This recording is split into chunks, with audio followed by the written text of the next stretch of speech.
Hello, नमस्ते and a very good morning to all the notebook ice education for all channel पे आप सभी का स्वागत है। द हिंदू के नए सेशन के साथ आज फिर हम आ गए हैं। आज की जो इम्पोर्टेंट न्यूज़ है उसको डिस्कस करने के लिए। आज मंडे है, न्यूज़ भी बहुत सारे आए हैं, साथ के साथ में एडिटोरियल्स भी बहुत सारे आए हुए हैं। और उन एडिटोरियल्स में जो दो एडिटोरियल हैं वो बहुत ही इंपॉर्टेंट है। एक पॉक्सो एक्ट से रिलेटेड है और दूसरा जो है वो यूएसए का जो जनरल सिस्टम ऑफ प्रेफरेंस होता है, जिसको जीएसपी बोला जाता है इन शॉर्ट, उसके बारे में एडिटोरियल आया हुआ है। तो क्या होता है ये, और ट्रेड से रिलेटेड है, सारे इंडिया के रिस्पेक्ट में भी वहाँ पर बहुत सारी चीज़ें हैं। तो देखेंगे, एक अच्छी कॉन्सेप्ट क्लैरिटी और डाटा फैक्ट आपको मिलेगा। साथ के साथ जो छोटी बड़ी न्यूज़ है वो भी है, नेशनल इंटरनेशनल सबको कवर करेंगे। डिफेंस के रिलेटेड एक न्यूज़ आई हुई है। जो सारी न्यूज़ ऐसी हैं जो कि कई सारी है जो आपके प्रीलिम्स में तो हेल्प करेंगी ही करेंगी, साथ के साथ में जो आपका वनडे एग्ज़ाम्स होते हैं उसमें भी बहुत ज़्यादा हेल्प करेगी। तो चलिए शुरू करते हैं बिना वक्त गवाए हुए और देख लेते हैं आज के इंपॉर्टेंट हाइलाइट्स पहले क्या हैं, उसके बाद सारी चर्चा को हम इन डिटेल शुरू करेंगे। तो सबसे पहले आज की इंपॉर्टेंट हाइलाइट क्या है, इसको देख लेते हैं। अभी ईरान में जो है, ईरान के बारे में हम बात कर रहे थे 2-3 दिनों से, और ईरान में अभी एक हादसा हो गया है। जो वहाँ पर प्रेसिडेंट है, उनके रईसी साहब, वो मिसिंग हो गए हैं। उनका हेलीकॉप्टर जो है वो क्रैश हो गया है। एक क्लाउडी वेदर की वजह से, मौसम ख़राब होने की वजह से ये एक्सीडेंट हुआ है। तो उसके बारे में एक इंटरनेशनल लेवल पर थोड़ी सी न्यूज़ है, उसको देख लेंगे।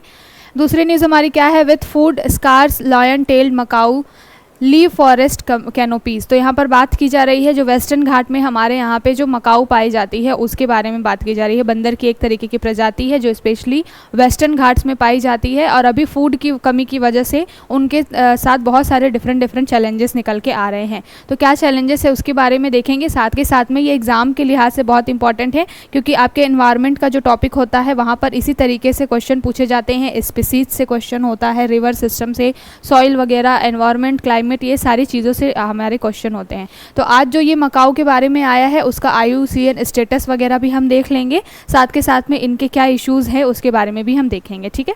अगली न्यूज़ हमारी क्या है, अगली न्यूज़ है no violence against India in Kyrgyz Republic. तो यहाँ पर हमने कल परसों में बात की है कि किर्गिस्तान, कल ही बात की हमने कि किर्गिस्तान में जो है इंडिया और पाकिस्तान के बच्चों को क्या किया जा रहा है, पीटा जा रहा है। और मैंने बताया था कि दो देशों के बीच में ये कॉन्फ्लिक्ट था जो इजिप्ट और किर्गिस्तान के बीच था, लेकिन वहाँ पर रेसिज्म की वजह से और एक जैसे स्किन टोन होने की वजह से इंडिया और पाकिस्तान जैसे वहाँ के देश के बच्चे भी क्या हो रहे हैं, इसके चपेटे में आ रहे हैं। तो अभी वहाँ के जो ऑफिशियल्स हैं उन्होंने बोला है कि कोई भी इंडियन स्टूडेंट्स के साथ में कोई भी वायलेंस इनके अगेंस्ट नहीं किया गया है। इस तरीके के वहाँ के जो लोग हैं वो बात कर रहे हैं। तो उसके बारे में थोड़ा सा जनरल अवेयरनेस ले लेंगे।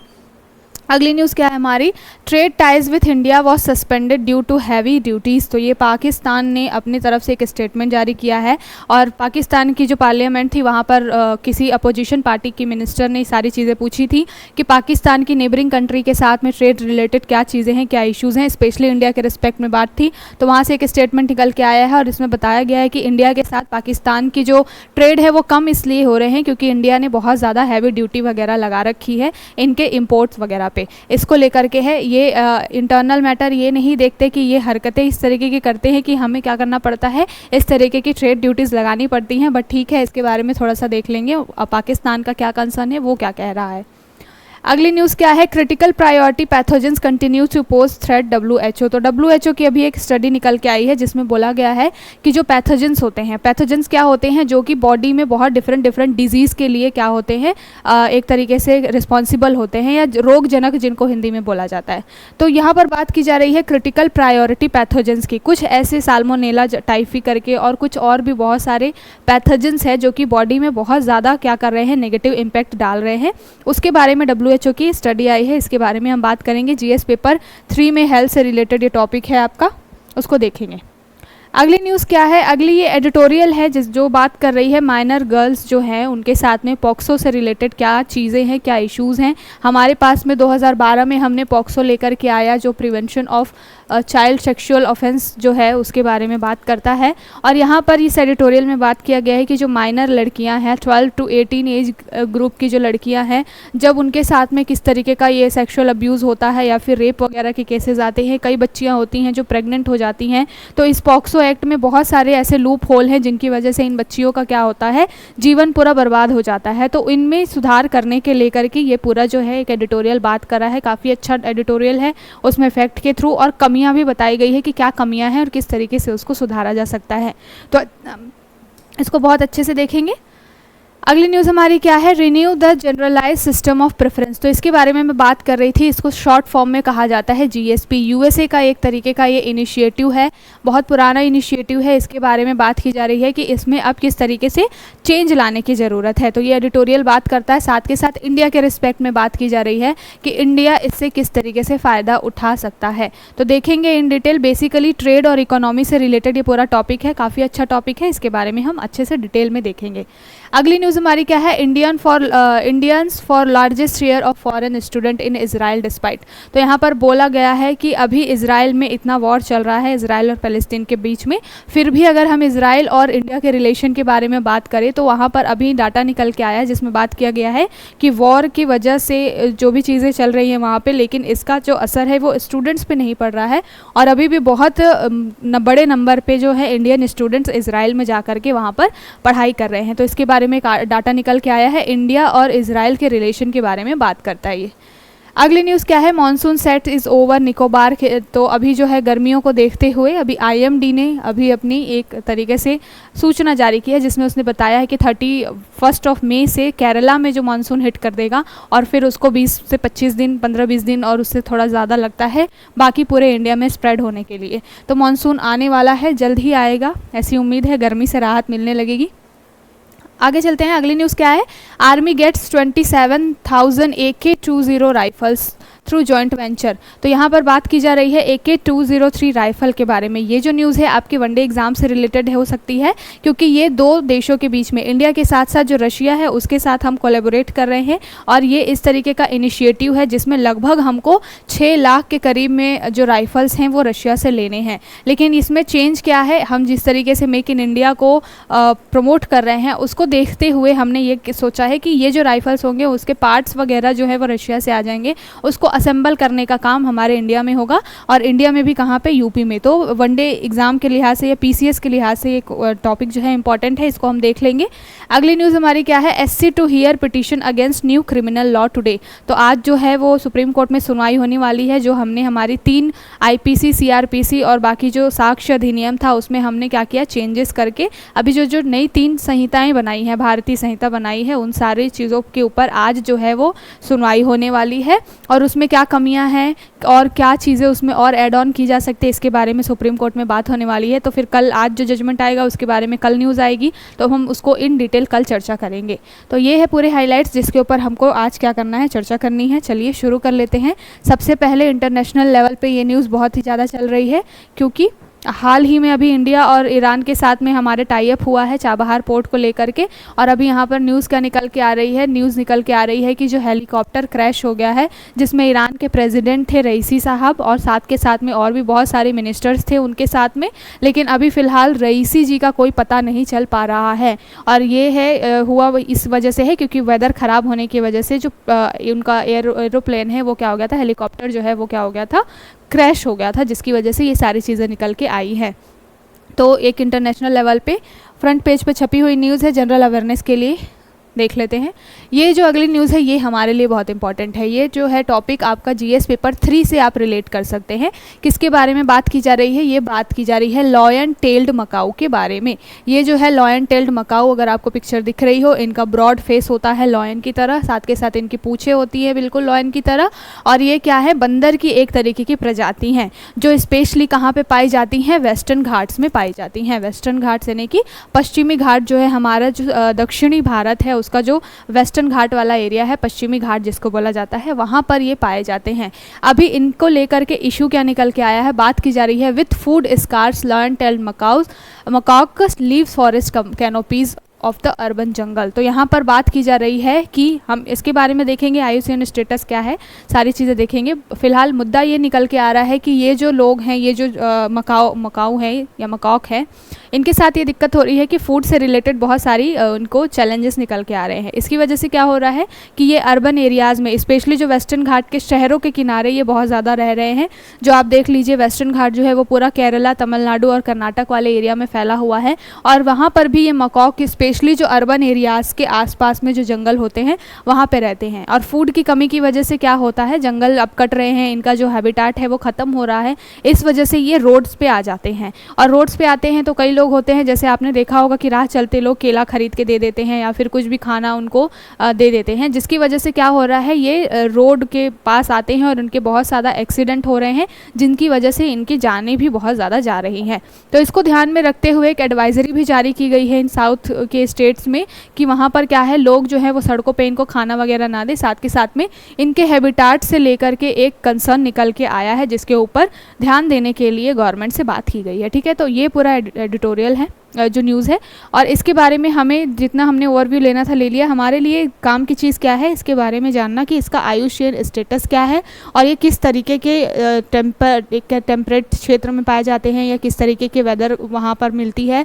साथ के साथ में इनका आयुष्यन स्टेटस क्या है, ये सारी चीज़ें, क्योंकि आपके एग्ज़ाम में यहीं से क्वेश्चन बनते हैं, फैक्चुअल चीज़ें बनती हैं यहाँ से। तो अगर IUCN स्टेटस की बात करेंगे तो IUCN स्टेटस में ये जो है रेड लिस्ट में जो है IUCN का रेड लिस्ट है, वहाँ पर क्रिटिकली इंडेंजर्ड कैटेगरी में आते हैं। ठीक है, यानी कि कहना चाहिए ये बहुत जल्द समाप्त होने की कैटेगरी में है, इतनी संख्या इनकी बची हुई है। तो क्रिटिकली इंडेंजर्ड है, याद रखिएगा। साथ के साथ में जो हमारे यहाँ का वाइल्ड लाइफ प्रोटेक्शन एक्ट है 1972 का, उसमें ये किस में आते हैं, शेड्यूल्ड 1 में आते हैं। और शेड्यूल 1 में जो भी वाइल्ड लाइफ प्रोटेक्शन एक्ट में रखे जाते हैं जो भी जानवर होते हैं, वो उनके बारे में क्या होता है कि उनको बहुत ज़्यादा संरक्षण की ज़रूरत होती है। तो आपके लिए यहाँ से फैक्चुअल डाटा ये दो बहुत ही इंपॉर्टेंट है, IUCN स्टेटस और साथ के साथ में जो वाइल्ड लाइफ प्रोटेक्शन एक्ट है उसमें क्या स्टेटस है, इसके बारे में क्वेश्चन पूछा जाता है आपके प्रीलिम्स में।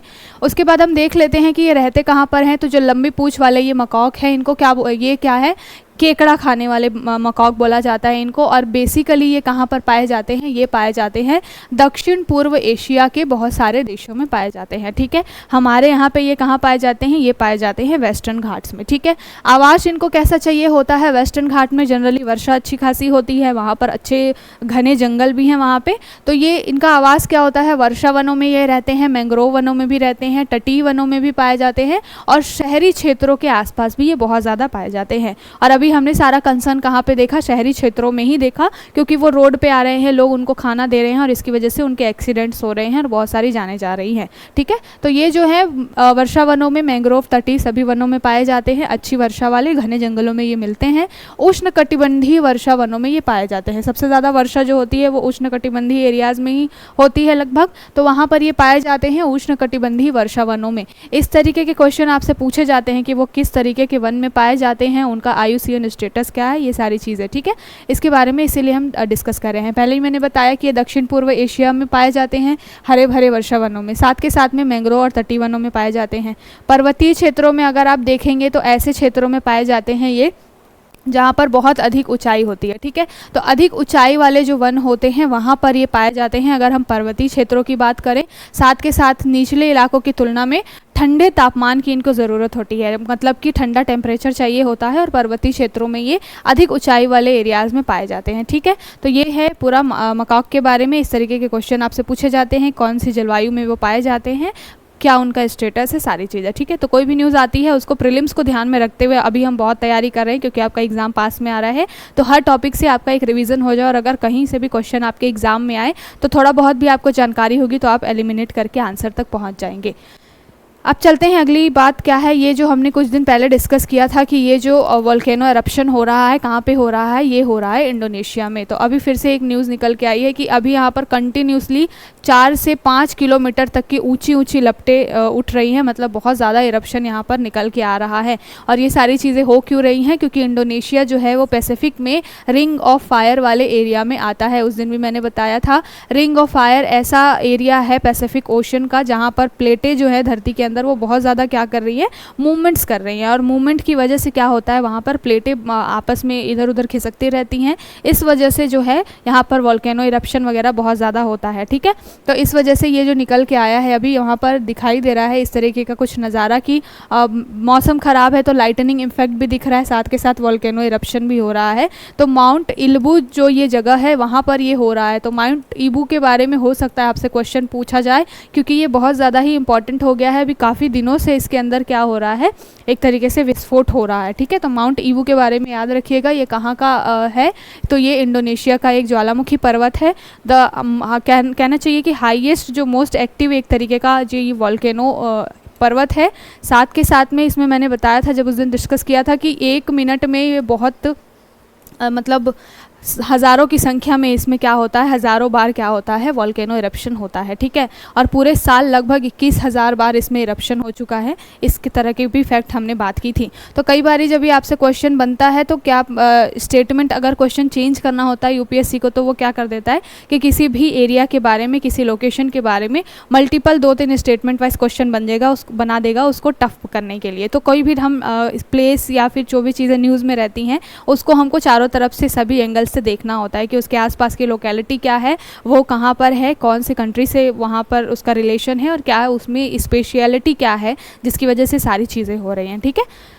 अगली न्यूज़ क्या है हमारी, अगली न्यूज़ है ये किर्गिस्तान के बारे में है, जो कल हमने डिस्कस किया था कि वहाँ पर हमारे इंडियन जो स्टूडेंट्स हैं और साथ के साथ पाकिस्तानी स्टूडेंट्स हैं उनके साथ में क्या हो रहा है, मारपीट हो रही है, हिंसा हो रही है। तो उसके लिए जो है किर्गिस्तान के जो ऑफिशियल्स हैं उन्होंने बोला है कि no violence against Indians in Kyrgyz Republic. तो ऑफिशियल्स ने बोला है कि इस तरीके की कोई घटना नहीं है और ये भी बोला है कि हम इंश्योर करेंगे कि इस तरीके की कोई घटना ना हो।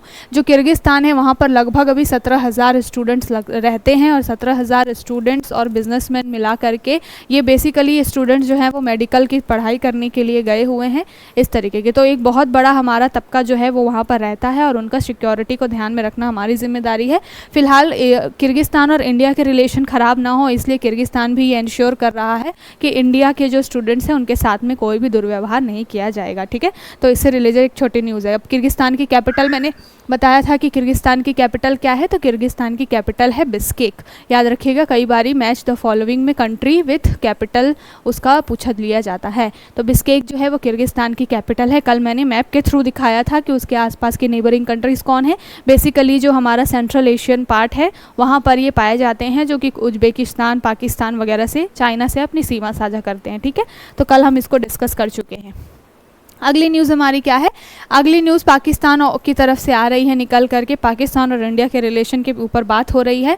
वहाँ की पार्लियामेंट में चीज़ें क्वेश्चन उठाया गया, तब पार्लियामेंट में जो लीडर है इस समय सत्ताधारी पार्टी के, उन्होंने बताया कि इंडिया और पाकिस्तान के रिलेशन 2019 में जो पुलवामा अटैक हुआ था उसके बाद से ही क्या हो गए हैं, पुलवामा अटैक के बाद से ही वहाँ पर जो ट्रेड वगैरह है उसको रोक दिया गया, ठीक है। और रोका इसलिए गया है, हम चाहते हैं उनके साथ व्यापार करना, लेकिन इंडिया ने बहुत ज़्यादा ही क्या कर दिया है, हाई ड्यूटी इम्पोज कर दिया है। और ये ड्यूटी किसके ऊपर लगाई गई है, जो भी पाकिस्तान से आयात होने वाली कुछ भी चीज़ें थी थोड़ी बहुत, उसके ऊपर हमने बहुत ज़्यादा हैवी ड्यूटी लगा दी है। और इस हैवी ड्यूटी की वजह से, इंडिया की इस हैवी ड्यूटी की वजह से पाकिस्तान से चीज़ें यहाँ पर नहीं आ पा रही हैं, ये जो है बातें की गई है, ठीक है। तो 2019 के बाद से ये जो रिलेशन है और ज़्यादा ख़राब हुए हैं इसको लेकर के। आज जो न्यूज़ है वो छोटी छोटी न्यूज़ ज़्यादा है, एडिटोरियल है, जिसके ऊपर बहुत अच्छे से डिस्कस करेंगे। फिलहाल हम थोड़ी बहुत ये जो न्यूज़ है उसके बारे में देख लेते हैं। ये जो न्यूज़ है वो बहुत इंपॉर्टेंट है, जीएस पेपर 3 में आपका साइंस और हेल्थ से रिलेटेड ये टॉपिक है। यहाँ पर बात क्या की जा रही है, यहाँ पर बात की जा रही है WHO की अभी एक रिपोर्ट आई है। रिपोर्ट किसके बारे में आई है, रिपोर्ट आई है क्रिटिकल प्रायोरिटी पैथोजेंस के बारे में। क्रिटिकल प्रायोरिटी पैथोजेंस क्या होता है उसके बारे में अभी हम देखेंगे। तो यहाँ पर बात की गई है कि ये जो पैथोजेंस बेसिकली क्या होते हैं, पैथोजेंस को बोला जाता है रोगजनक। रोगजनक मतलब कि बॉडी में जितनी भी बीमारियाँ होती हैं उसका कॉज ये होते हैं, इनकी वजह से ही क्या होता है, अलग अलग बीमारियाँ बॉडी में हिट करती हैं, ठीक है। और ये पैथोजेंस में जो क्रिटिकल प्रायोरिटी पैथोजेंस है वो क्या है, कुछ 4-5 नाम है, जैसे कि साल्मोनेला हो गया, और भी कुछ 2-4 नाम हैं। और ये जो बैक्टीरिया होते हैं बेसिकली जो क्या करते हैं, बॉडी को बहुत मल्टीपल वे में क्या करते हैं, इफ़ेक्ट करते हैं और इनसे बहुत घातक बीमारियां होती हैं, जैसे कि टीबी जैसी बीमारियां भी होती हैं, साथ के साथ में टाइफाइड जैसी बीमारियां वगैरह होती हैं, जो कि हमारे यहाँ बहुत ज़्यादा ही क्या होते हैं, इसके केसेस देखने को मिलते हैं, ठीक है। तो इन सारी चीज़ों से रिलेटेड क्या है, ये जो है क्रिटिकल प्रायोरिटी पैथोजेंस के बारे में WHO ने अभी अपना एक रिपोर्ट जारी किया है, जिसमें बताया है कि ये जो पैथोजेंस हैं वो बहुत बड़े लेवल पर क्या कर रहे हैं, बॉडी को इफ़ेक्ट कर रहे हैं, लोगों को इफ़ेक्ट कर रहे हैं। यहाँ पर पूरा जो आंकड़ा है वो निकाल के किसने लाया है, तो BPPL है, जो कि बात करता है कौन, बैक्टीरियल पैथोजेंस प्रायोरिटी लिस्ट एक तरीके से निकाली है WHO ने। और यहाँ पर बताया है कि कुछ ऐसी लिस्ट हैं जिसमें कौन कौन है, माइकोबैक्टीरियम, ट्यूबरकुलोसिस, ये सारी चीज़ें हैं। और इनकी वजह से क्या हो रहा है, बॉडी में एक तरीके का क्या हो रहा है, रेजिस्टेंस क्रिएट हो रहा है। रेजिस्टेंस हमने बात की है कि रेजिस्टेंस क्या होता है, एंटी माइक्रोबियल रेजिस्टेंस के बारे में हम पहले भी बात कर चुके हैं।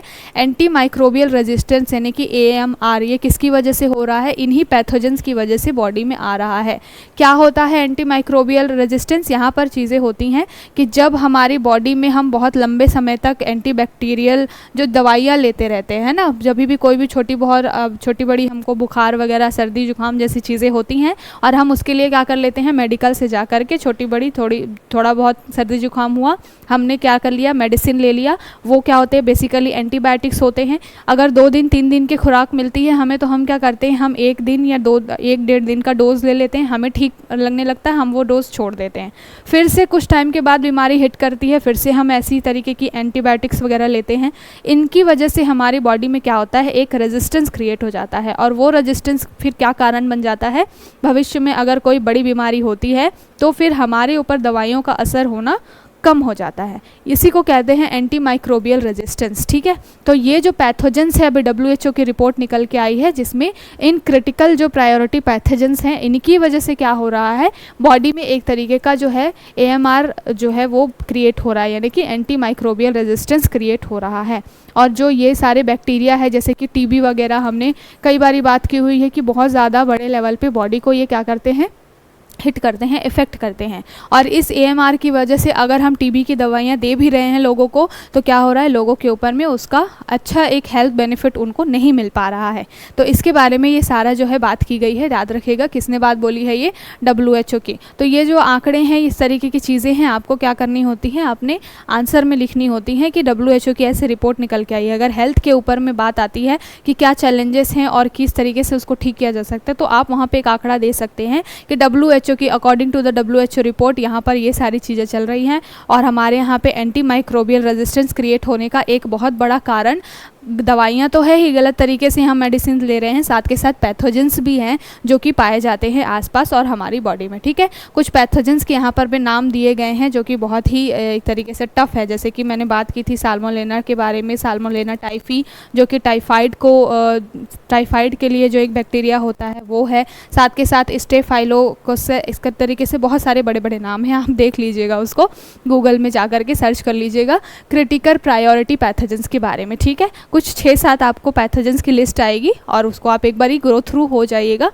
सो दैट क्या हो कि अगर एग्ज़ाम में आपसे वहाँ पर कुछ भी 1-2 ऑप्शन दिखे तो आपको मालूम हो कि किसके बारे में बात की जा रही है। ठीक है, चलते हैं अगले हमारे एडिटोरियल की तरफ। बहुत ही इंपॉर्टेंट और सेंसिटिव एक तरीके का एडिटोरियल है। किससे रिलेटेड है, GS पेपर 1 में आप जो मूवमेंट से रिलेटेड टॉपिक है वहाँ पर इसको आप कर सकते हैं लिंक। ठीक है, यहाँ पर बात कीजिए सोसाइटी वाला पेपर, GS पेपर 1 में हमारा सोसाइटी का एक अलग से सब्जेक्ट है और वहाँ पर वुमेन करके एक अलग से टॉपिक है, महिला सशक्तिकरण वगैरह को लेकर के बातें की जाती है, वहाँ पर आप इसको ऐड कर सकते हैं। साथ के साथ GS पेपर 2 में अगर पॉलिसी गैप के बारे में पूछा जाए कि गवर्नमेंट जो है, GS पेपर 2 पूरा गवर्नेंस के ऊपर है और गवर्नेंस में आपको पॉलिसी किस तरीके से इफेक्टिव है या फिर उसमें कितनी कमियाँ हैं, इसके बारे में क्वेश्चन बन सकता है। तो कोई भी एक टॉपिक होता है, ज़रूरी नहीं है कि उसी सब्जेक्ट से रिलेट होगा, उसको डिफरेंट डायमेंशंस में आपसे पूछा जा सकता है।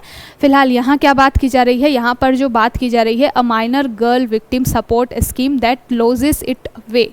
यहाँ पर बात की जा रही है कि जो विक्टिम्स होती हैं माइनर गर्ल्स, उनके लिए स्कीम चल रही है। स्कीम कौन सी चल रही है, POCSO, prevention of children from sexual abuse act, POCSO act चल रहा है 2012 का।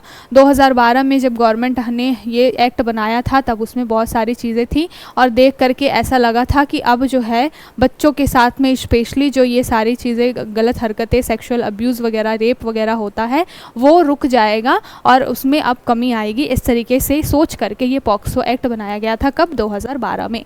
लेकिन यहाँ पर इस एडिटोरियल में बात की गई है कि पॉक्सो एक्ट को जिस चीज़ के लिए जो सोच करके बनाया गया था वो क्या कर रहा है, अब अपना वो वे जो है वो एक तरीके से जो उद्देश्य है उसको खोता जा रहा है।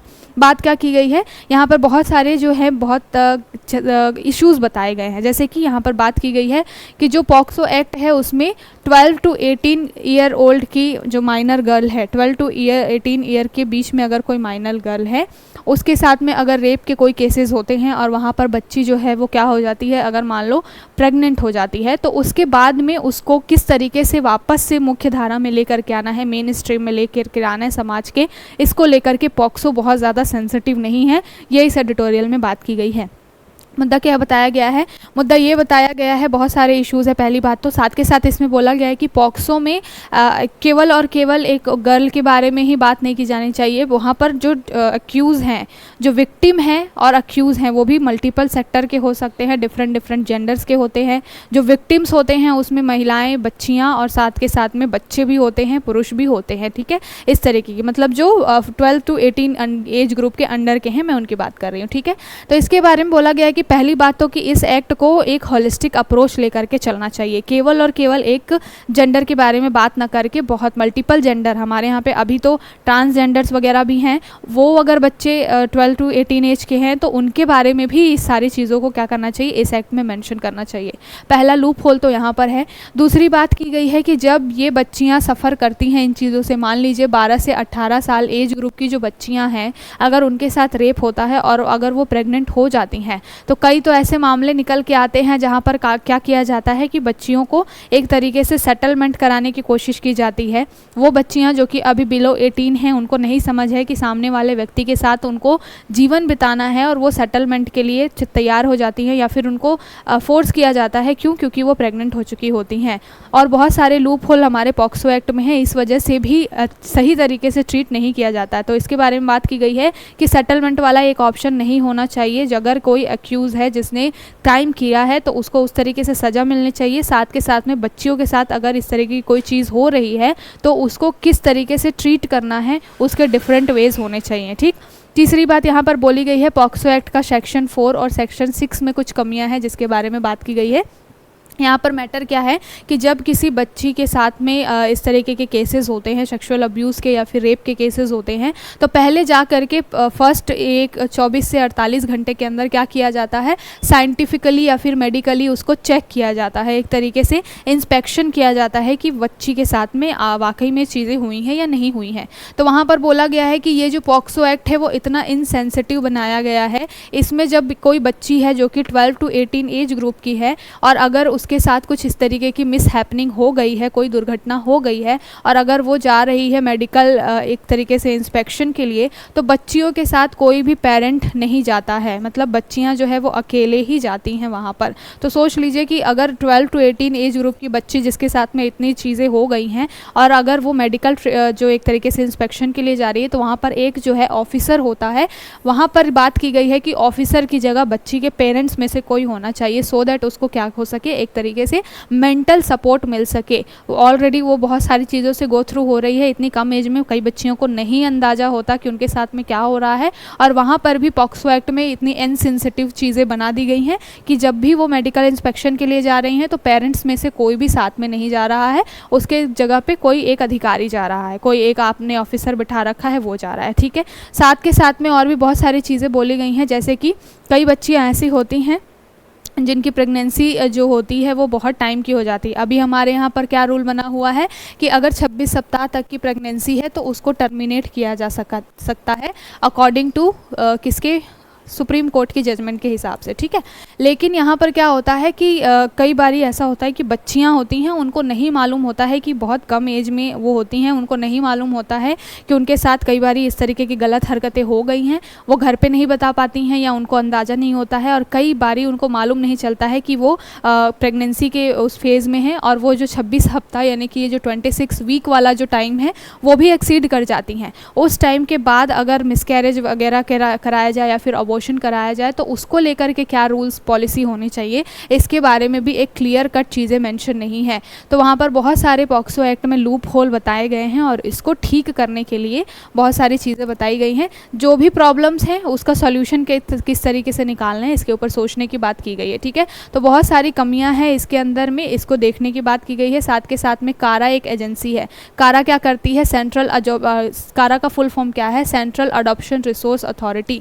तो यहाँ पर बात की गई है कि जब कुछ बच्चियाँ ऐसी होती हैं जो कि क्या होती हैं, कह लीजिए एक अनाथ बच्चियाँ होती हैं या फिर सड़कों पर जो आपको बच्चियाँ दिख जाती हैं जिनके पेरेंट्स का पता नहीं होता, कई बारी उनके साथ भी गलत हरकतें हो जाती हैं। और अकॉर्डिंग टू कारा उनका काम क्या है कि उनको उन बच्चियों को अडॉप्ट करना होता है। लेकिन यहाँ पर पॉक्सो एक्ट में ये सारी चीज़ें भी मेंशन नहीं की गई हैं कि अगर कोई ऐसी बच्ची मिलती है जो कि अनाथ है या फिर जिनके पेरेंट्स का पता नहीं है, उनके साथ पॉक्सो एक्ट के तहत कोई मिसहैपनिंग हुई है तो उनको किस तरीके तरीके से अडॉप्ट करेगी एजेंसी, और किस तरीके से अगर मान लो वो बच्चियां प्रेग्नेंट हो जाती हैं तो फिर उनका जो बच्चा होगा, उस बच्ची का जो बच्चा होगा, उसको किस तरीके से फिर ट्रीट किया जाएगा, ये सारी चीज़ों के बारे में। तो एक जो है इसमें बात की गई कि पॉक्सो एक्ट में अगर अनाथ बच्चियां वगैरह जिनके साथ इस तरीके की चीज़ें होती हैं तो उनके लिए भी एक क्लियर कट चीज़ें मेंशन करनी चाहिए, मतलब कि जो ट्रांसपेरेंसी है वो लेकर के आनी चाहिए। साथ के साथ में हमारे यहाँ पे एक जुवेनाइल जस्टिस है। जुवेनाइल जस्टिस जो है किशोर के बारे में बात करता है कि किशोरी एज में जो बच्चे होते हैं जो कि क्या कर लेते हैं, मान लीजिए उनके साथ में कुछ गलत हो जाता है या फिर वही क्राइम करती होते हैं, तो उनको किस तरीके से पॉक्सो एक्ट के तहत मर्ज करने की ज़रूरत है, क्योंकि सारी चीज़ें तो बच्चों के लिए ही बनाई गई है। पॉक्सो हो, जुवेनाइल जस्टिस हो, चाहे ये कारा वगैरह हो, तो इन सारी चीज़ों को एक इंट्रीगेटेड फॉर्म में रखने की ज़रूरत है। ये सारी चीज़ें अलग अलग नहीं होनी चाहिए, क्योंकि बच्चों से रिलेटेड ये सारे मामले हैं। तो बच्चों के रिलेटेड जितने भी हमारे यहाँ पे एक्ट हैं, जितने भी लॉज हैं, उनको एक इंट्रीगेटेड फॉर्म में होना चाहिए। इसके बारे में बात की गई है, ठीक है। तो आई होप आपको समझ में आ गया होगा कि क्या पूरा मुद्दा है और किसके बारे में बात हो रही है। तो पॉक्सो एक्ट की क्या कमियां हैं, इसके बारे में बात हो रही है। तो कभी भी आपसे अगर पूछा जाए कि इस तरीके की पॉलिसीज़ में क्या कमियां हैं, तो इसके बारे में आप बता सकते हैं कि ये पॉइंट्स है, ये कमियाँ हैं। दूसरी चीज़ एक और इसमें बात की गई है कि जब मैटरनल, मान लीजिए कि कोई बच्ची है अंडर 18 जो कि प्रेग्नेंट हो जा रही है इस तरीके से, तो उनको क्या है, एक कंपनसेशन दिया जाता है। कंपनसेशन कितना दिया जाता है, महीने में एक तरीके से 6,000 और साथ के साथ प्लस 4,000 और एडिशनल चीज़ें दी जाती है, ठीक है। तो इसके बारे में बात की गई है कि ये कब तक दी जाती है, ये केवल और केवल 23 की एज तक ही दिया जाता है। मतलब अगर कोई माइनर बच्ची है जिसके साथ में कोई सेक्सुअल अब्यूज़ हुआ है, रेप हुआ है, अगर वो प्रेग्नेंट हो जाती है तो वो क्या है, मैक्सिमम ये जो कंपनसेशन है, या एक तरीके से अगर वो बच्ची प्रेग्नेंट है तो उसको टेक केयर करने के लिए जो पैसे वगैरह हैं गवर्नमेंट प्रोवाइड कराती है, वो केवल 23 की एज तक ही प्रोवाइड कराया जाता है। तो इन तरीके की कमियों के बारे में बताया गया है कि इस तरीके के क्राइटेरियाज का क्या मतलब बनता है। उसके बाद बच्ची क्या करेगी, उसके साथ में जो गलत चीज़ें हुई हैं उसकी ज़िम्मेदार वो तो नहीं है, तो उसको और किस तरीके से ठीक किया जा सकता है, उसकी लाइफ आगे चल के कैसी होगी। क्योंकि जाहिर सी बात है, इतनी कम एज में अगर कोई बच्ची इन सारी चीज़ों से गुजर रही है, मतलब समाज में उसका जो जीने का तरीका है वो नॉर्मल नहीं हो सकता, नॉर्मल लोगों की तरह वो समाज में नहीं जी पाएगी। तो ये ध्यान देने की ज़रूरत है कि 23 साल की उम्र तक उसको कंपनसेट करके और उसके बाद उसको उसके हाल पे छोड़ देना, ये चीज़ें सही नहीं है। फिर उसकी लाइफ कैसे आगे बढ़ेगी अगर आपने उसको जीवन दान दिलाया है, अगर आप उस बच्चे को वापस दुनिया में लेकर के आ रहे हो, जो कि खुद वो बच्ची अपने एक बचपन के एज में है और वो एक बच्चे को जन्म दे रही है, तो उनकी किस तरीके से आगे की लाइफ चलेगी, इसके बारे में भी सोचने की ज़रूरत है। तो आई होप आपको सारे पॉइंट्स क्लियर हो गए होंगे पॉक्सो एक्ट के बारे में। अच्छा आर्टिकल है, काफ़ी सारी चीज़ें अलग डायमेंशन में हमको सोचने के लिए यहाँ पर मिलती हैं, ठीक है। अब चलते हैं अगली न्यूज़ की तरफ। ये जो एडिटोरियल है ये काफ़ी इंपॉर्टेंट है ये भी, और जीएस पेपर 3 में इकोनॉमी से रिलेटेड है। यहाँ पर बात किसके बारे में की जा रही है, यहाँ पर बात की जा रही है हमारे जो यूएसए के साथ में अभी फ़िलहाल ट्रेड रिलेशन चल रहे हैं इंडिया के साथ के साथ में एक स्पेशल टर्म पे बात हो रही है यहाँ पे, GSP, generalize system of preference बोला जाता है इसको। ये यूएसए का एक तरीके का एक कह लीजिए इनिशिएटिव है। 2012 में इसको इनिशिएट किया था और ये इसलिए लाया गया था जीएसपी को, सो दैट जितने भी मिडिल इनकम वाली या फिर लो इनकम वाली कंट्रीज़ है वो क्या कर सके, यूएसए के साथ में अच्छे से ट्रेड रिलेशन क्या कर सके, इस्टेब्लिश कर सके। तो यूएसए का GSP, generalized system of preference आया था, ठीक है। इसमें क्या बात की गई थी कि जो कंट्रीज़ इस जीएसपी के तहत में यूएसए के साथ व्यापार करते हैं उनको ट्रेड में क्या होती है, थोड़ी बहुत रियायतें दी जाती हैं इसको लेकर के, ठीक है। लेकिन इंडिया के साथ में, इंडिया भी उसमें पार्टिसिपेट कर रहा है। अभी लगभग 17 कंट्रीज़ ऐसी हैं जिनके साथ में यूएसए का क्या है, जीएसपी के थ्रू इस तरीके का टाई अप है और वो सारे काम कर रहे हैं। लेकिन ये जो एडिटोरियल है ये बात कर रहा है इंडिया के रिस्पेक्ट में। इंडिया के रिस्पेक्ट में क्या बात कर रहा है कि यहाँ पर बात हो रही है कि क्या ये जीएसपी जो है उसको रिन्यू करने की ज़रूरत है और इंडिया को इसको ध्यान में रखते हुए यूएसए के साथ अपने ट्रेड रिलेशंस को और भी ज़्यादा मजबूत करने की ज़रूरत है। यहाँ पर बताया गया है, क्योंकि मैंने बात बताई कि जीएसपी स्पेशली आया किसके लिए है, ट्रेड में जो भी हमको रियायतें मिल सके व्यापार में, जैसे कि सीमा शुल्क टैरिफ है वो थोड़ा सा कम होगा। जिन भी कंट्रीज़ के साथ यूएसए के जीएसपी के तहत एग्रीमेंट है वहाँ पर व्यापार करने के लिए इंपोर्ट एक्सपोर्ट के ऊपर जो टैरिफ लगता है वो कम होता है। बेसिकली ये अप्रोच होती है जीएसपी के थ्रू कि जो भी लो इनकम वाली जो कंट्रीज़ हैं उनको क्या हो सके, ज़्यादा से ज़्यादा व्यापार करने के लिए संसाधन मौजूद हो सके, सो दैट क्या हो सके, उनका जो एक इन्वायरमेंट है, एक इकोनॉमिकल जो इन्वायरमेंट है वो और मजबूत हो सके और उनकी इकोनॉमी बूस्ट कर सके उन देशों की जहाँ पर अभी लो इनकम वाली कंट्रीज़ हैं उनकी। ठीक है, अभी यहाँ पर बात ये की जा रही है कि हमने क्या किया है, जो जीएसपी सिस्टम है उसको हमने थोड़ा सा नेग्लेक्ट किया हुआ है, इंडिया के रिस्पेक्ट में बात की जा रही है, क्योंकि हमारे पास और भी बहुत सारे ऑप्शंस हैं, जैसे कि हमने बहुत सारी यूरोपियन कंट्रीज़ के साथ में एफटीए करा हुआ है, फ्री ट्रेड एग्रीमेंट किया हुआ है। अभी हाल ही में हमने बात की थी कि हमने यूरोप की जो 3 कंट्रीज़ है, फ्रांस, स्विट्ज़रलैंड, इनके साथ में हमने क्या किया था, जो हमने ईसीपीए किया था, इकोनॉमिक पार्टनरशिप किया था। तो ये सारी चीज़ों की वजह से हमारा ध्यान जो है ये जीएसपी के ऊपर में उतना फोकस्ड अभी नहीं है, इसके बारे में बात की गई है। साथ के साथ में बोला गया है कि अगर हमको जो ग्लोबल सप्लाई चेन है अपना बढ़ाना है, क्योंकि इंडिया से बहुत सारा चीज़ जो है एक्सपोर्ट होता है यूएसए को, उसमें कौन कौन सी चीज़ें हैं, हमारे यहाँ से जो सबसे ज़्यादा यूएसए को एक्सपोर्ट होता है वो होता है दवाइयाँ, फार्मास्यूटिकल के क्षेत्र में। साथ के साथ में अगर आप बात कर लीजिए इलेक्ट्रिकल फील्ड में, इलेक्ट्रिक व्हीकल वगैरह की फील्ड में, तो हम जो इलेक्ट्रॉनिक जो उपकरण हैं, गैजेट्स हैं, वो भी बहुत ज़्यादा वहाँ पर एक्सपोर्ट करते हैं। ठीक है, तो ये सारी चीज़ें हैं हमारे पास बहुत सारे एक तरीके से। साथ के साथ अनाज वगैरह भी हम बहुत यूएसए को एक्सपोर्ट करते हैं। तो हमारे पास मल्टीपल सोर्सेज हैं जो हम जीएसपी का यूज़ करके यूएसए के साथ क्या कर सकते हैं, संबंधों को, व्यापार संबंधों को और भी ज़्यादा मजबूत कर सकते हैं, क्योंकि हमारे पास में वैलिड चीज़ें हैं, हम बहुत ज़्यादा एक्सपोर्ट करते हैं यूएसए को। यूएसए बहुत अच्छा एक एक्सपोर्ट डेस्टिनेशन है, हमारे टॉप 4-5 जो कंट्रीज़ आती हैं वहाँ पर सबसे ज़्यादा अगर एक्सपोर्ट की बात की जाए तो हम यूएसए को भी काफ़ी बड़े लेवल पर एक्सपोर्ट करते हैं।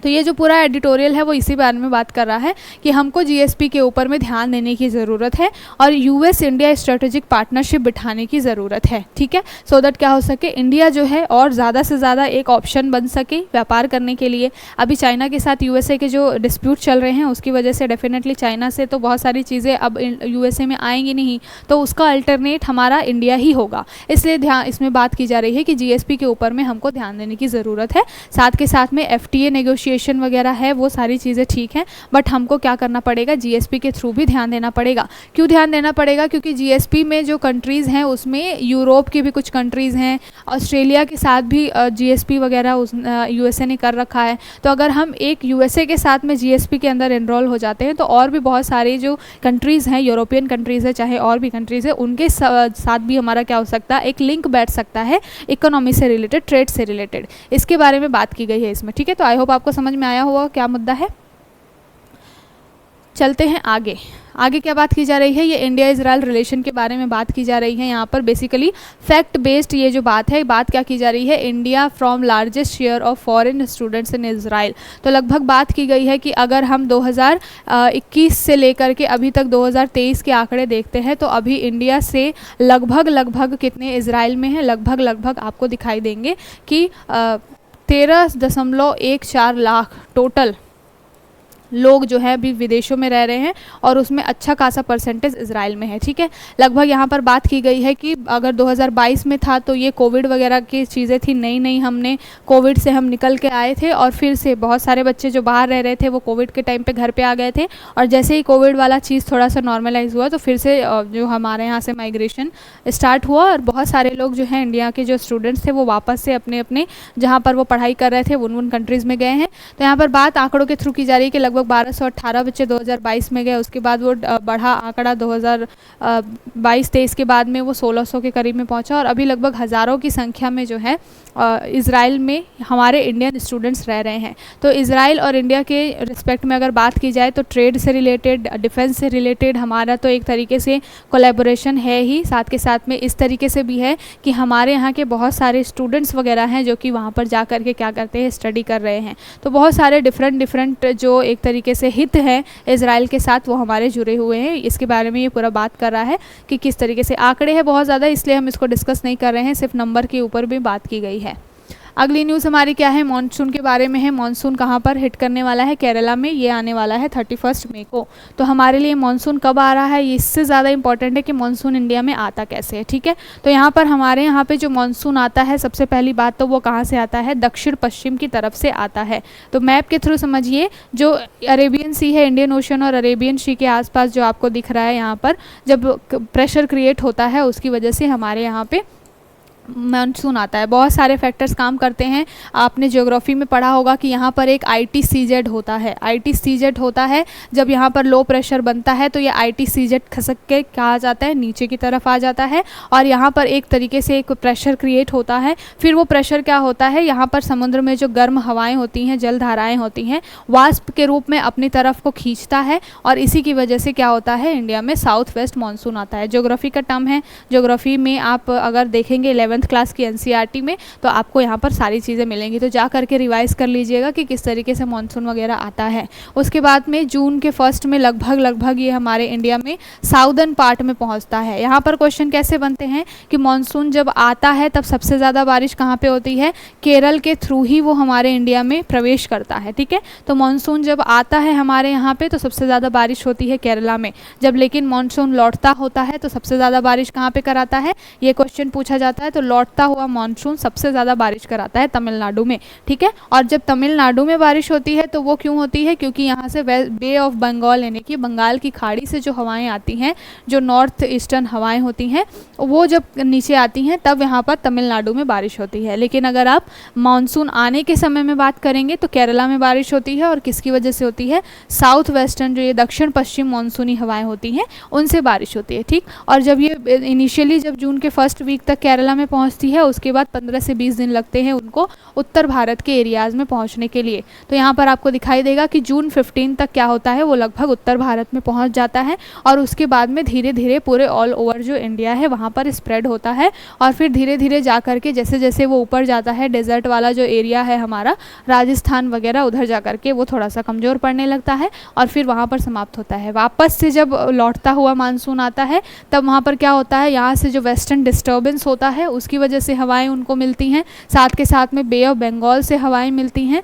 और ये सारे मिल करके क्या करते हैं, एक तरीके से प्रेशर वहाँ पर क्रिएट करते हैं और फिर क्या होता है, लौटते हुए मानसून से नॉर्थ ईस्टर्न जो हवाएं होती हैं उनकी वजह से बारिश होती है और सबसे ज़्यादा तमिलनाडु में बारिश होते हुए क्या होता है, मानसून हमारे यहाँ से समाप्त हो जाता है, ठीक है। तो कभी भी हम कोई न्यूज़ आती है तो उसको किस तरीके से हमारे टॉपिक से रिलेट है और किस तरीके से जा कर के रिवाइज़ कर सकते हैं, इसको ध्यान में रख करके हम बात करते हैं। और हमने जब भी मानसून पढ़ते हैं तो एल नीनो और ला नीना का कॉन्सेप्ट तो हमने देखा ही हुआ है। मैंने बताया है कि जब भी मैं इसको पढ़ाती हूँ तो क्या बोलती हूँ, लाल नीना मतलब क्या, लाल यानी कि लाना। तो लाल नीना अगर एक्टिव है तो हमारे यहाँ पर अच्छी खासी बारिश होती है। लेकिन अभी मौसम विभाग ने बोला है कि इस बार जो है एल नीनो बहुत ज़्यादा एक्टिव रहने वाला है, मतलब कि मानसून बहुत ज़्यादा होने की संभावना नहीं है। जब भी एल नीनो ज़्यादा इफेक्टिव होता है तो भारत में कम बारिश होती है, भारत के साथ साथ ऑस्ट्रेलिया वाले एरिया में भी कम बारिश होती है, ठीक है। जब भी मैंने एल नीनो ला नीना पढ़ाया तो बताया है कि जो दक्षिण जो आपका ऑस्ट्रेलिया वाला पार्ट है और जो दक्षिणी अमेरिका का पेरू तट है, वहाँ पर जब हवाओं के बीच में जब गर्मी बढ़ जाती है, वहाँ पर अगर हवाएँ बहुत ज़्यादा गर्म हो जाती हैं, टेम्परेचर बहुत राइज होता है, तो क्या होता है, जो बूंद होती है, वाष्प की जो बूंदें होती हैं वो बहुत भारी हो जाती हैं और फिर वो बहुत ज़्यादा दूर तक ट्रैवल नहीं कर पाती हैं। इस वजह से एल नीनो में क्या होता है, इंडिया में बारिश कम होती है। लेकिन अगर वहाँ पर पेरू के तट पर जो है टेम्परेचर ठीक ठाक है, नॉर्मल है, तो वो धीरे धीरे मॉइस्चर लेकर के, वाष्प लेकर के अपने आगे बढ़ती जाती है और उसकी वजह से ला नीना जब आता है तो अच्छी खासी बारिश इंडिया में होती है, ठीक है। तो आपको दो चीज़ें याद रखनी है, एल नीनो में बारिश कम होती है और ला नीना अच्छी बारिश लेकर के आता है मानसून में, ठीक है। इसको ध्यान रखिएगा। अगली न्यूज़ जो है वो आपके PCS के लिहाज से इम्पॉर्टेंट है। यहाँ पर साथ के साथ में ये पूछा जा सकता है कि AK-203 है क्या, पहली बात तो ये एक तरीके का राइफ़ल है और हम किसके साथ इसका टाई अप कर रहे हैं, तो ये हम इंडिया और रशिया के बीच में ये एक तरीके से एग्रीमेंट हो रहा है, ठीक है। और लगभग 6 लाख राइफ़ल्स हम लेने वाले हैं। फ़िलहाल 27,000 राइफ़ल हमें अभी मिलने वाले हैं रशिया के थ्रू और ये जो राइफ़ल होंगे इनके पार्ट्स हमें मिलेंगे, इसको असेंबल किया जाएगा। तो असेंबल कहाँ किया जाएगा, यूपी में इसको असेंबल किया जाएगा, इसको ध्यान में रखिएगा, ठीक है। तो यहाँ पर से फैक्चुअल चीज़ें जो थी उसको हमने देख लिया। उसके बाद में इस न्यूज़ के बारे में बात की कि आज जो है वो क्रिमिनल लॉज जितने भी हैं हमारे नए जो बने हैं उनके ऊपर में सुप्रीम कोर्ट में पिटिशन डल रही है और उस पिटिशन पे आज जो है सुनवाई होने वाली है। तो देखते हैं क्या नए जो जजमेंट हैं वो निकल के आते हैं और सुप्रीम कोर्ट क्या अपना पक्ष रखती है कि क्रिमिनल जो नए संहिताएं बनी हैं वो सही हैं, किस हद तक सही हैं और उसमें और क्या चीज़ें ऐड ऑन की जा सकती हैं या किन चीज़ों को हटाया जा सकता है। तो कल फिर ये न्यूज़ जब आएगी तो उसको बहुत डिटेल में देखेंगे सारी चीज़ों के बारे में और हम देखेंगे कि वहाँ पर अगर हमारे एग्ज़ाम से रिलेटेड कुछ चीज़ें फैक्चुअल वहाँ पर ज़रूरी होंगी तो उसको हम क्या कर लेंगे, अपने पीपीटी में शामिल कर लेंगे। तो आज के लिए इतना ही। आई होप सारा चीज़ें आपको अच्छे से समझ में आई होंगी। छोटी न्यूज़ ज़्यादा थी, एडिटोरियल काफ़ी ठीक ठाक थे तो उसको हमने बहुत अच्छे से डिस्कस किया है। कल फिर मिलेंगे, सारे टॉपिक्स के ऊपर में हम क्या करेंगे, अच्छे से चर्चा करेंगे। और हम जैसे कि अभी प्रीलिम्स पास आ रहा है तो जो भी हैं आप अगर डेली न्यूज़ को फॉलो कर रहे हैं तो नोट्स बनाना आप स्टार्ट कर दीजिए, उसको डेली रिवाइज़ भी करिए। और जो भी टॉपिक आपको यहाँ पर द हिंदू में पढ़ाया जाता है, मान लीजिए कोई भी चीज़ ऐसी है जिसको मैंने अगर बहुत ज़्यादा एक्सप्लेन नहीं भी किया है तो उसको अगर आपको लगता है कि एग्ज़ाम की दृष्टि से ये बहुत इंपॉर्टेंट हो सकता है, उसको थोड़ा सा गूगल सर्च कर लीजिए, उसको जा करके एक बार आप रिवाइज़ कर लीजिए, थोड़ा सा उसकी हिस्ट्री जान लीजिए, किस तरीके से मैकेनिज़्म काम करता है इसके बारे में। क्योंकि एग्ज़ाम पास में आ रहा है तो बहुत ही एक अच्छी तरीके से तैयारी होनी चाहिए और अभी जितनी भी तैयारी है वो प्रीलिम्स को देखकर ही ध्यान में रखी जाएगी। इसलिए हम यहाँ पर पढ़ाते हैं तो मेन फोकस भी हम यही करते हैं कि ज़्यादा से ज़्यादा फैक्ट जो है वो पीपीटी में डाल पाएँ। क्योंकि अभी हमने जो भी एडिटोरियल आते हैं उसको तो हम अच्छे से डिस्कस करते ही हैं, लेकिन हमारा मेन फोकस यही है कि एग्ज़ाम पास में है प्रीलिम्स का, उसको ध्यान में रख करके हम बहुत सारी चीज़ें यहाँ पर करते हैं, समझाते हैं। इसलिए अभी मैं छोटी बड़ी न्यूज़ को भी हर न्यूज़ को क्या करती हूँ, कवर करती हूँ, क्योंकि वहाँ पर से कहाँ पर से क्या चीज़ इंपॉर्टेंट निकल जाएगी प्रीलिम्स के लिहाज से हम बता नहीं सकते। आप पिछले साल का पेपर देखेंगे, ट्रेंड जिस प्रकार से आपका चेंज हुआ, कुछ भी चीज़ें पूछी गई थी, तो अभी हर छोटी चीज़ को, हर छोटी न्यूज़ को थोड़ा सा कवर करके चलना अभी हमारे लिए ज़रूरत बन जाती है। फिर भी हम उन्हीं न्यूज़ को कवर करते हैं जिनमें बहुत ज़्यादा क्या है, आपके एग्ज़ाम में आने की संभावना है। बहुत सारी न्यूज़ आती है द हिंदू में, 2-4 न्यूज़ ऐसी होती है जो बिल्कुल एग्ज़ाम के रिलेवेंट नहीं होती है, तो उन चीज़ों को छोड़ दिया जाता है। पॉलिटिकल न्यूज़ आती रहती हैं क्योंकि अभी हमारे यहाँ इलेक्शन चल रहे हैं, आज भी 5th फेज के इलेक्शन होने वाले हैं, तो वो सारी चीज़ें जो हमारे एग्ज़ाम के लिए इंपॉर्टेंट नहीं, मैं यहाँ पर शामिल नहीं करती, उन्हीं चीज़ों को शामिल करती हूँ जो आपके प्रीलिम्स के लिहाज से इंपॉर्टेंट हो। तो उसको ध्यान में रखिए, अच्छे से पढ़ाई करिए और आई होप इस बार आपका पेपर बहुत अच्छा जाएगा। तो अच्छे से तैयारी करते रहिए, कल फिर मिलेंगे नए टॉपिक्स के साथ। तब तक के लिए नोटबुक चैनल को ज़्यादा से ज़्यादा लाइक करिए, शेयर करिए, सब्सक्राइब करिए। Thank you.